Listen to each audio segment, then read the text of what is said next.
All right, let's take a look at error reporting. So I'm going to go up here in the top here and type that in there. I notice there's like 2 of them.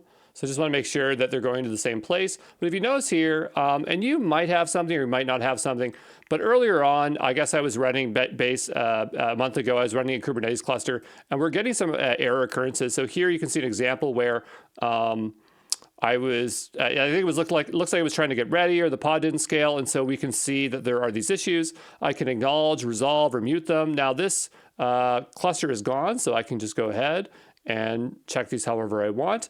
I think we can click through and take a look at the error. Let's take a look here, right? So very useful service because it's collecting errors in a single place. So it's just basically error handling. Maybe something that might be similar would be like something like rollbar.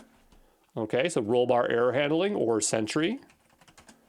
All right, but I personally have not used, and maybe I will, but I have not used this for like an application workload, like a Rails app or a Django app. So it'd be very interesting to see what information it collects out, but it's okay for, Google offering this, okay?